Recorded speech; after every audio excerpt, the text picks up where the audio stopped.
Congratulations, everyone. You've made it to the end of the day. Well, almost the end of the day. We have one more brilliant session left from a good friend of mine, Christopher Bergh, president of DataKitchen, actually founder, CEO, and head chef at DataKitchen. Chris has more than 25 years of research, software engineering, data analytics, and executive management experience. At various points in his career, he has been the COO, CTO, VP, and Director of Engineering. And I think all those experiences is why he started to focus on data ops and bring it to the industry. He's a recognized expert on data ops and co-author of the Data Ops Cookbook and the Data Ops Manifesto, and a speaker on data ops at many industry conferences. So looking forward to understanding what data ops is and how to do it right. So Chris, it's all yours. Oh, thank you for that great introduction, Wayne. And I'm really happy to be here. I think this is my sort of fifth year speaking at the MIT CDO. And actually, I started my professional career in 1990 working at a research lab associated with MIT, the MIT Lincoln Laboratory, and working on an air traffic control project. And I spent about the first 15 years of my career kind of, working on software stuff. Sometimes there was data in the software, sometimes AI components. But I'm going to sort of tell you a story. And so that's actually a picture of my son when he was younger at story time in first grade. So the first part of my discussion is going to be a little bit of story about my background and what happened. We're not, if you're sharing your slides, we're not seeing them. Oh, that would be a help, huh? Yeah. There we go. Thank you, Wayne. Thanks for the introduction. And so we're going to do this story time. And so, I spent about 15 years of my career building software and managing software teams. And then I got this bright idea in 2005 that I would switch to data and analytics because I thought it was cool. And I thought, hey, as a big software guy, this data and analytics stuff was easy. And I joined a company that did kind of basically built data warehouses and reports and decision and data science models for the healthcare industry. And you know what? My life wasn't that great. And so I'm going to tell you a few stories to start off and then talk a little bit about data ops and why it is. And so, I had a bunch of people working for me. We had lots of customers, hundreds of different data sets. And, my kids were small. And I thought, oh, I'd sit at the soccer and I'd be able to get home by 5. Life will be easy. But, I kept getting interrupted because something would go wrong and I'd have to sort of leave the side of the soccer match and my wife would shoot me a dirty look and I'd have to go off and sit in the car or make a phone call and, fix something because things were inevitably breaking. And, I just never liked having, customers and talking to the VP of sales at a huge pharma company and saying, you know what, I'm sorry, we sent bad data to your entire 5,000 person sales team. I hear you. If we do it again, we're out. And it wasn't fun. And then, I had hired a bunch of really smart people. They were all really trying hard, but get people who they do stuff that I think is crazy.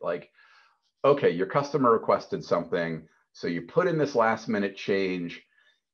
They thought it was great. You have no idea if it works. You have no idea if it actually broke anything else, but you're okay because no one is called to yell at you. And so that's your way of proving things work. It's all right, something's sort of funny there.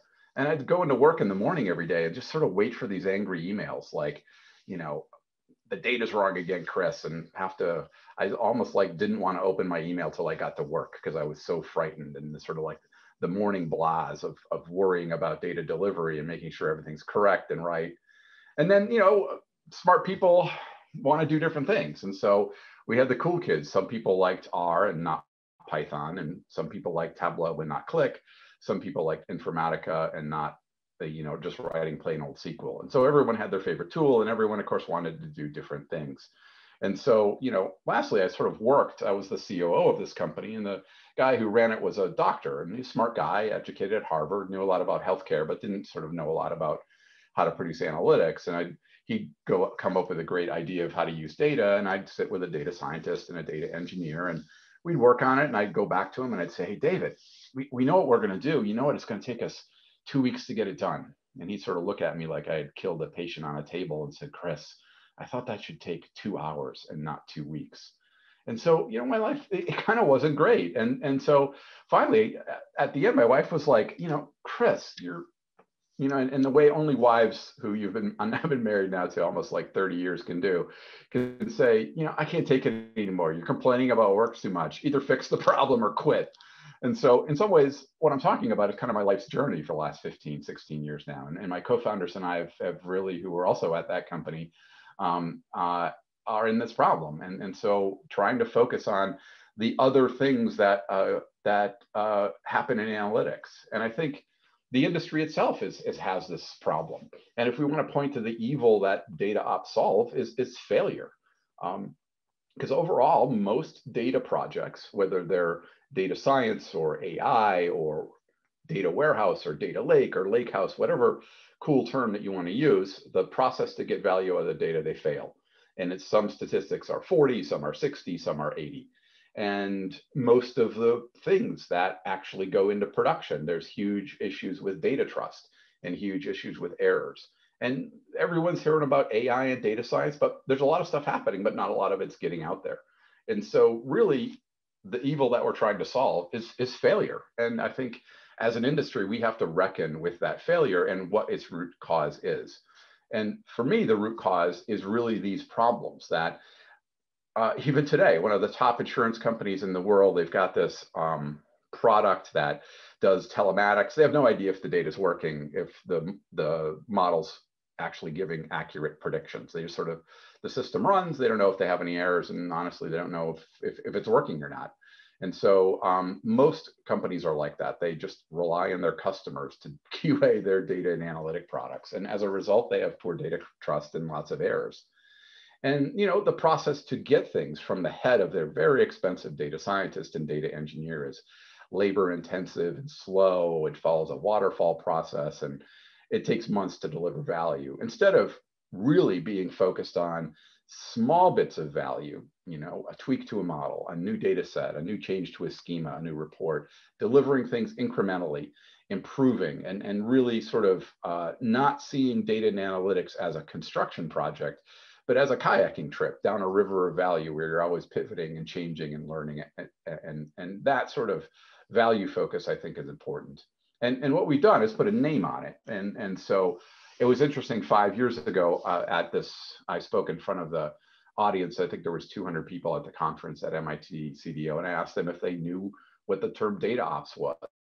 And maybe 3 people raised their hand, and one of them was my co-founder. And so I think this word is getting more used. And the reason that we chose this word is to do it is because it was already sort of in use, and it sort of combined some of the ideas that we're bringing together, which is sort of how the DevOps process and software made software be able to be delivered quicker with less errors, and how manufacturing companies, how Toyota actually produces a lot of great cars, and a manufacturing company near my house when I grew up in Wisconsin, American Motors, didn't and went out of business.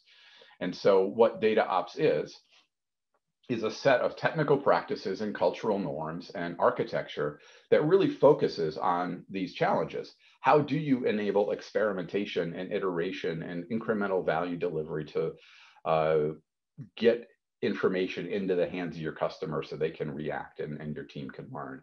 How do you do that with incredibly low problems and error rates and its high data trust?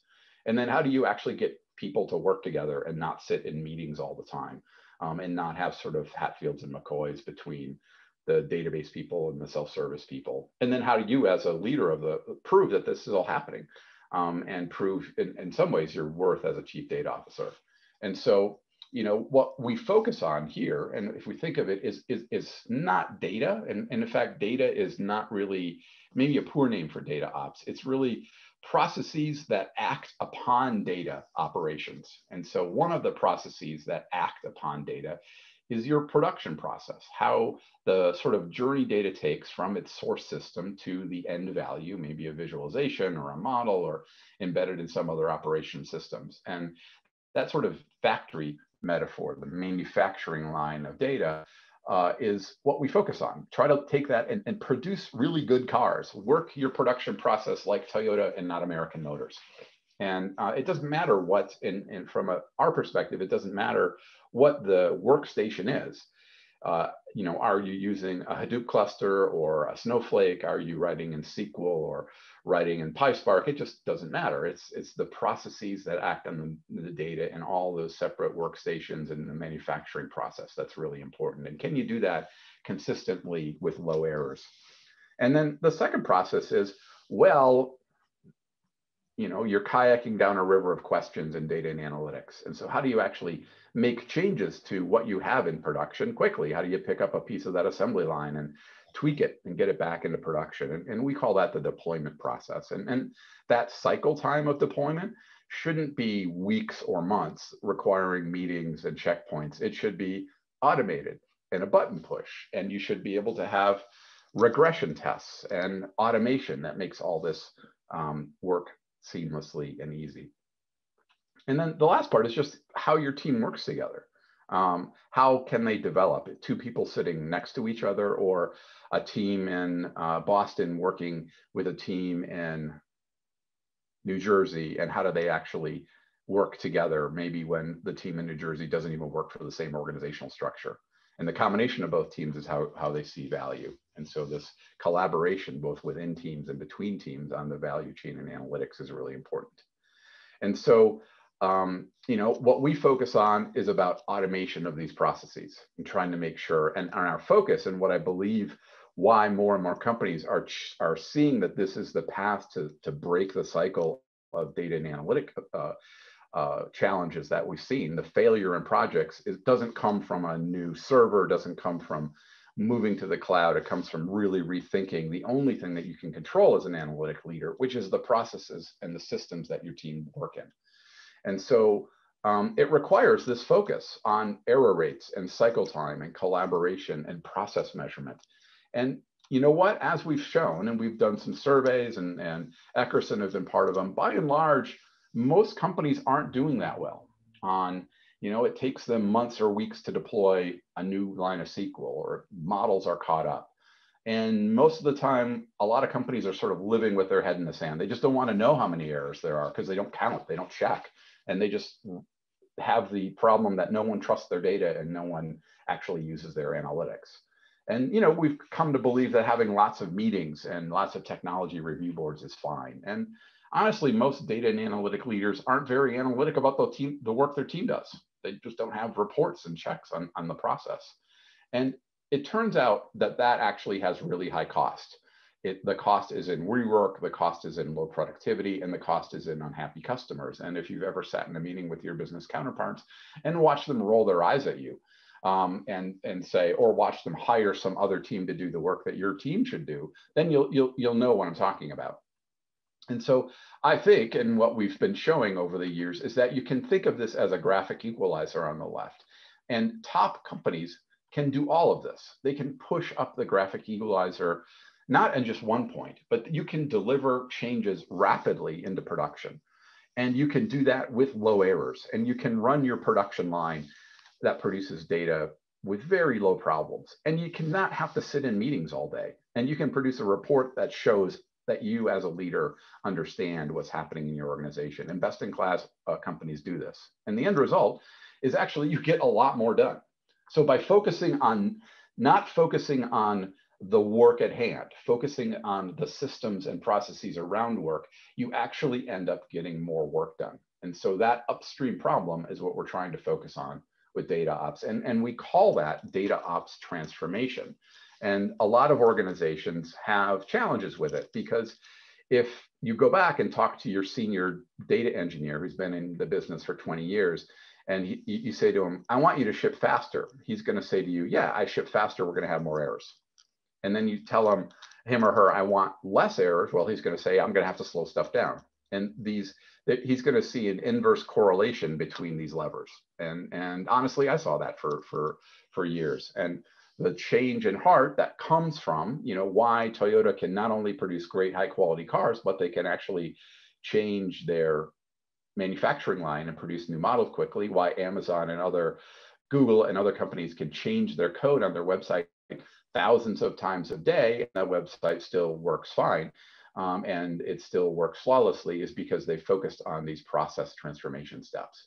And so that's really the next part of my talk is like, well, okay, so you believe that the biggest problem in data and analytics is we haven't built the processes and systems in my team, and you're not going to go buy another database license and assume magic's going to happen, that you've got to work on these things. And so how does that happen? How do you make this work? And, you know, a lot of you who attend the MIT CDO work in big companies, right? And so maybe you work in a big financial company or a big pharma company where there's sort of sleeves or silos of teams. You may have functional of like a big financial company may have banking and high net worth and insurance and brokerage.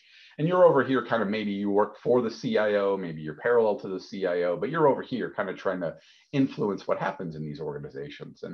And the data and analytic organization may not all be under your control as a chief data officer. It may be embedded across all these teams. And so the question is, how do you actually make change and influence people to start doing data ops? And try to get through their cynicism and get through their problems. And so that means you've got to put together a program and a plan of action to actually start data ops in your organization. And so that's what I'm going to talk about next, is like, how do you do that? How do you actually get all these steps together? And so in working with companies across multiple verticals, consumer packaged goods, large pharma companies, large financial service organizations, we've been over the past few years trying to help them make these steps, because as a leader, it's a bit scary, right? Because maybe you've been around the block and, you know, you've, like I have, just don't believe that buying a new tool is going to change your world. And you got to think, okay, I got to make my team run better. And the operating system for your team is data ops. And so how do I make that happen?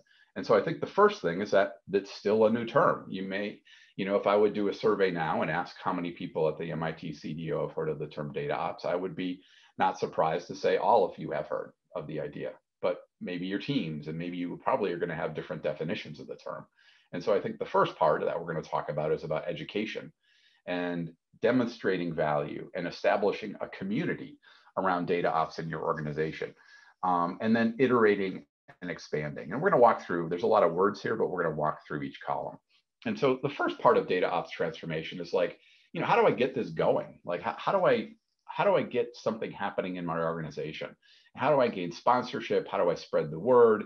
How do I formulate a long-term strategy? And how do I assess my organizational's readiness for data ops? And I think all these things they're program functions that happen when you lead a data and analytics team and you want to start making this sort of transformation. And so, you know, the first part is really spreading the word. And we've written several books. Eckerson's written some great reports. Gartner has as well. And we've got some resources, some books, manifesto, videos to talk through about what's possible and to convince some of the people in the organization who may say, oh, this is just another fad, and that 20-year veteran who bristles when you say, yeah, you can deploy faster and you can run with less errors and you can do those at the same time. Convince them through examples that this is possible, and it's possible to push that graphic equalizer up. And then the second is, how do you gain executive sponsorship? Well, I think the first thing is start talking to your customers and looking at them and asking them, are you delivering on, is the analytic team delivering on its promise? You know, do you trust the data? Are we giving you enough insight? Do you have a layer of consultants and shadow teams doing the work, and sort of run to the cave, run to the fire and see where the problem is?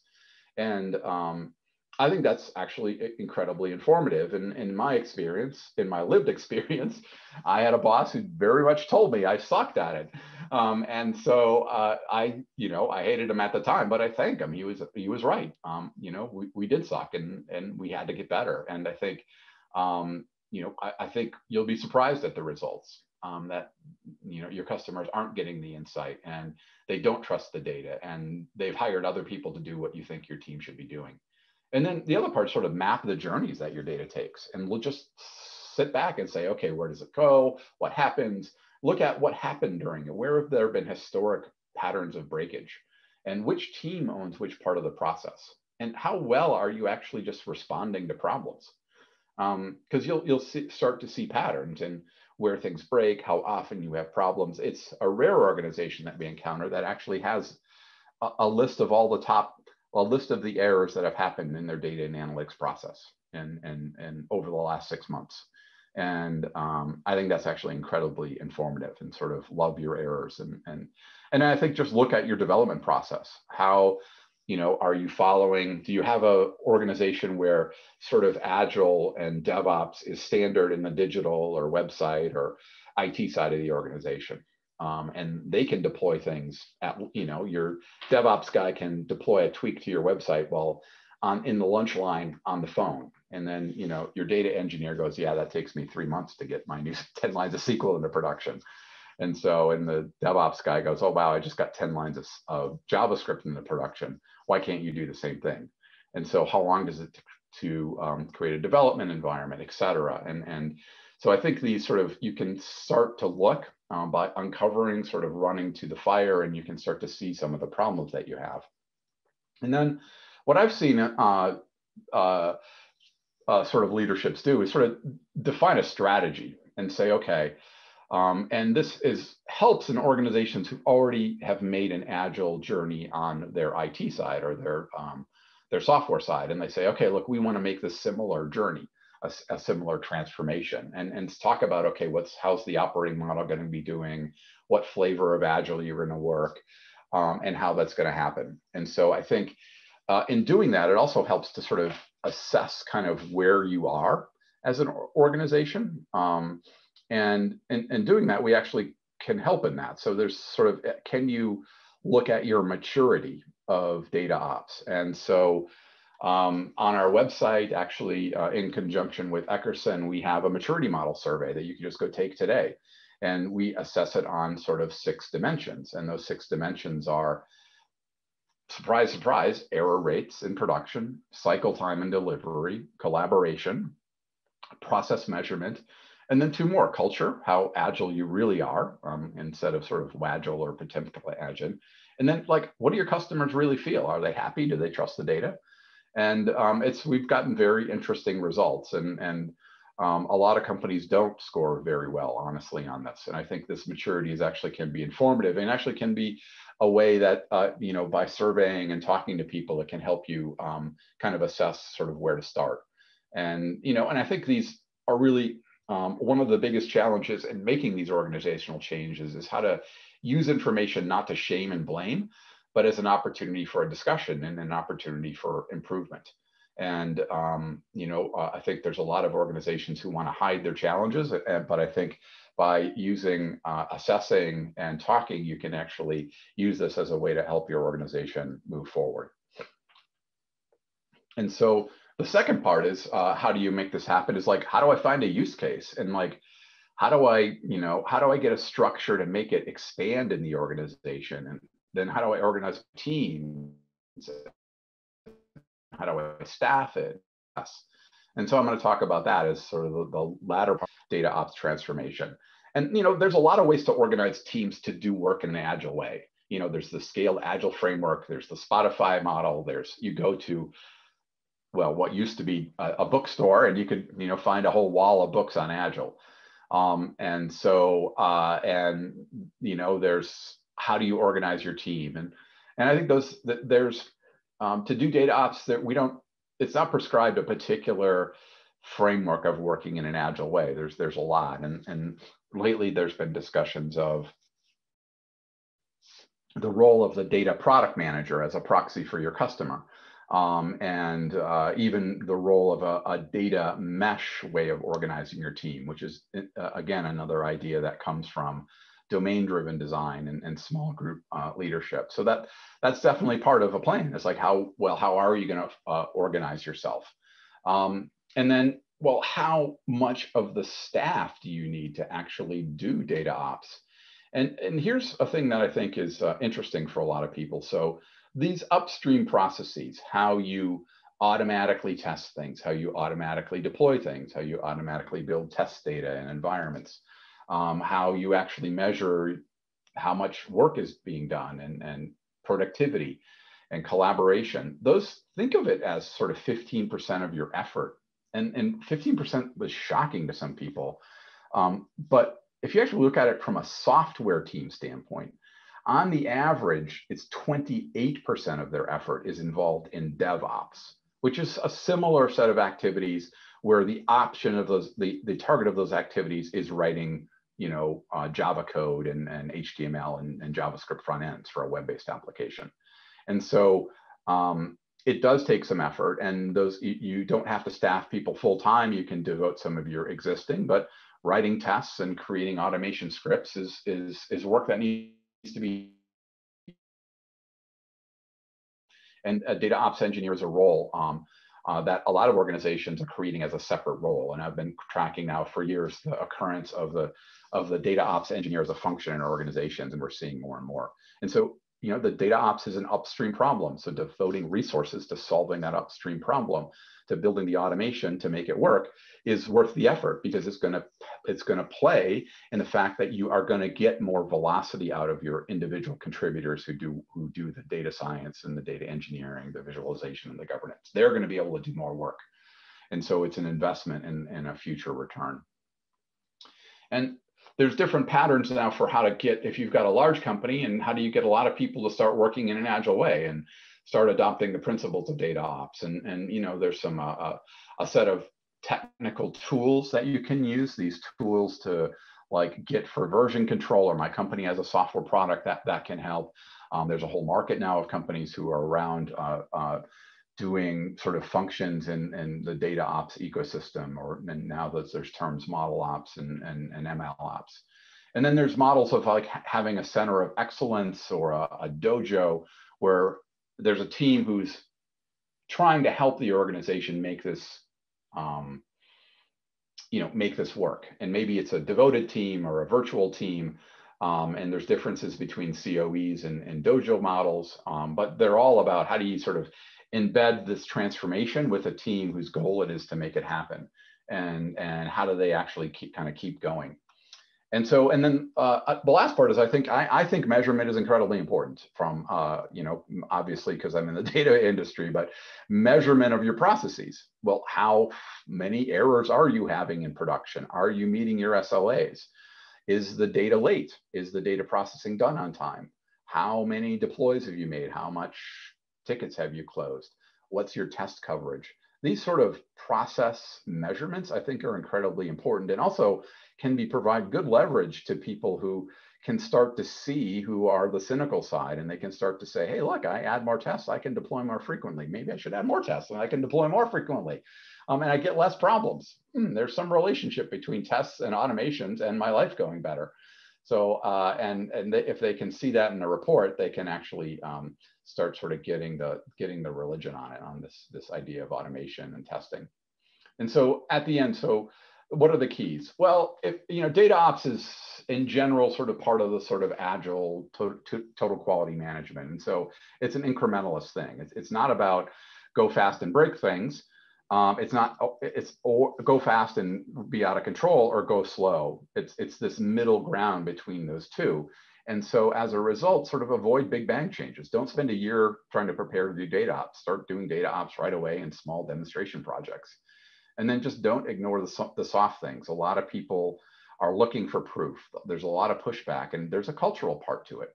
And so to do that, you've got to help measure the benefits of data ops and say that it works. So I think these are, at least what we've seen, some of the keys to data ops transformation. And so, let me just talk about an example of a company here, a pharma company. And so, as everyone knows, it's sort of like super expensive to bring a new drug to market, like only a fraction do. It's like multiple billions of dollars. And so anything that can increase the velocity of ideas in the drug discovery place into actual products is just worth a lot of money. And so, there's a large pharma company who kind of wants to help people use the tools that they want to do. And so they are actually multi-cloud. They're on GCP and Azure and AWS. They have their own on-prem environment, and they've got different tools. So one of the interesting things about scientists and drug discovery teams is it's very data intensive, but they also have very much their favorite tools. Some groups like Airflow, some groups like Tableau, and some people like to write Python. And so how do you actually get these people to have some sharing and consistency and reuse? Because one of the challenges that ends up in these organizations is you've got two teams who are kind of working together. Maybe you've got a team in New Jersey who's got a large Spark cluster with genomic data, and then you've got some people working in Azure who want to take advantage of that genomic data, but also have their own, and they also have different tools. And so how do you actually get them to work together, right? Where what happens in New Jersey doesn't break what happens in Azure, and not have to have meetings and documentation and formalism. How can you automate that process? So if I make a change in New Jersey, I have automated regression tests that tell me I'm going to break my Azure thing, my Azure part. And my Azure team has got a whole bunch of tests that tell me, on the other hand, that the New Jersey team has broken something. And so this isn't about collaboration through meetings and let's all hug and yada, yada, yada. It's about writing code that actually makes this collaboration possible. And so, like, you know, this is just this case of how do you just measure schema drift between two teams that cause delays and errors and problems. And I think that the challenge is you've got to build a collaboration platform where they both can work, where the really interesting IP, the intellectual property in data and analytics, is not the data. The interesting intellectual property is the things that act upon data, the core and configuration. And can you put that in one place? And can you give the ability to have that work together where the New Jersey people can, in a development environment, run what the people in the cloud are working to see if there's any regressions or problems, and be able to have that sort of process governance, process storage in a shared space where people can have all their processes that act upon data in one place. And this sort of enterprise DataOps platform is what they're trying to do. And the benefit here is, like, if you're going to make use, if you're going to try to have, you know, at a big picture, we spend a lot of time on data lakes and let's get all the data available. And that's fantastic. And I'm not knocking that. But I want to have a data lake for the processes that act on the data. Let's have a place where all the processes that act on the data are in one place, and that they can have a common way to tell if they've run, and a common way that people can see them and branch them and use them and reuse them. And that sort of like idea of focusing on those ideas are useful. And, you know, and what we've seen with companies who've done this, and especially on the commercial pharma side, is that sort of having that sort of process hub across a whole team can just be incredibly powerful. And so we did this with Celgene and the Otezla launch. And there was, in any sort of pharma launch, there's sort of hundreds of data sets, lots of money, lots of people, and being able to make changes every day, adding new data sets, tweaks, and hundreds of schema and views and reports, and being able to do that with 7 people it's amazing. I've seen organizations have literally 10x the size of organizations doing this and doing 1/10 the work. And so by following these principles, what happens is your teams then focus on the really good stuff, and they can be empowered to make that changes. And they, you know, it's the sort of idea that just adding more people doesn't work. And so I think that I've seen this to be an incredibly powerful and incredibly efficient and productive way to do with low errors. And here's an organization that pushed everything up. So lastly, you know, we've got a software tool that helps you get through this journey, as well as consulting services around it to help you get there. And so my name is Chris Bergh. You can reach me at chris@datakitchen.io at our website. That's misspelled on the slide, and I'm going to fix it now because it's going to bug me. I want to see if there's any questions I can answer for you. Yeah, Chris, a couple of questions. I liked a lot of your presentation. I've obviously heard you speak quite a few times. New insights on how to describe data ops in a very tangible way. A hub for your data processes. I haven't heard that before. That's pretty good. I'm always, you know me, I'm always like trying out new metaphors. And actually it was, it's been useful at one customer because you know, the data and analytic team wants the hub, right? And I think they, you know, as you get more and more people interacting with the data, having all that work on the code, configuration, SQL, Tableau documents, models in one place that people can see and use and run and reuse is really valuable. And so, I mean, and that's why software developers use version control, right? Having it in one place. You know, clean your mess, put it in one place. Yeah. Absolutely. And you have seen there is a correlation between test automation and I guess what was the correlation you just mentioned? Test automation and productivity, I suppose. Oh yeah, yeah. And that's, so if you see like these examples of like, how do you, how do you make these, have your teams go up? And like, this is where, being able to run quickly, right? Being able to take a new model, a new set of data transformation code in Informatica, a new visualization, a new description of the data, all the parts, and being able to put those into production quickly and know ahead of time that they're going to work. Not afterwards, but know ahead of time.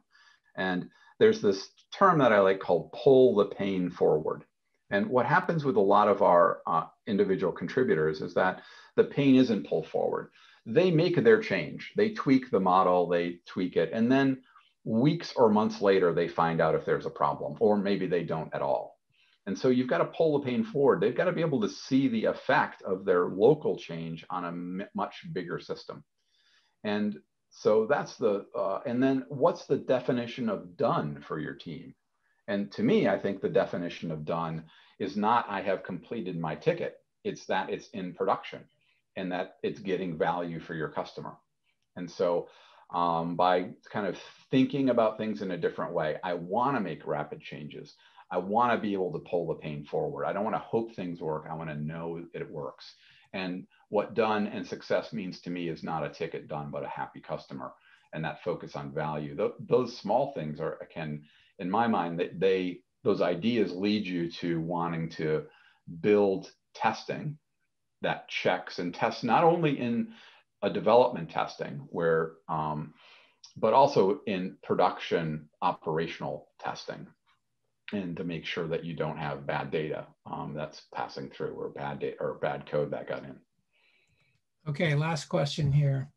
You mentioned ML ops and model ops, and now we've got infinite number of ops. Are you responsible for this ops deluge? Yeah, I am. Yeah.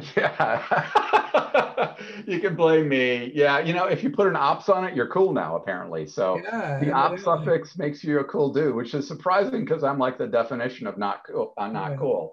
But tell me what is it? Okay, DevOps might have preceded you, but people know what that is, right? But now we've got DataOps, ML ops, and model ops. Just take those three. Is there a real difference in your mind or not? Well, I don't care what ops you call it. I just want you to do the activities that are around it, right? I want you to not wake up in the morning and dread going into work because things are broken. I want you to have not your customer roll their eyes when you say it's going to take 6 weeks to get something done. Like that's what I want to stop, because I suffered that pain.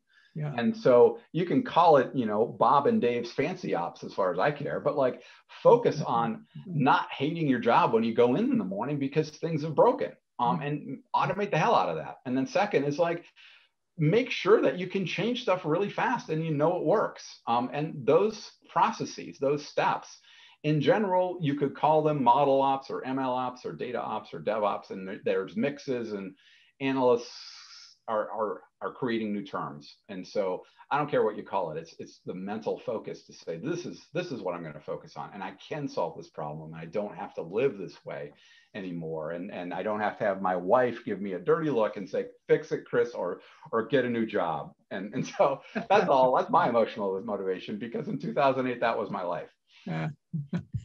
Well, excellent, Chris. Wonderful job. Very clear explanation of data ops and how to get started and what benefits it can bring. So audience, I hope you enjoyed it as much as I did. And this is it for the conference for today. Hope to see you back tomorrow. And with that, have a great rest of your day and a fine evening. And thank you again, Chris. All right. Thank you, Wayne. Have a great day. Thank you all for attending.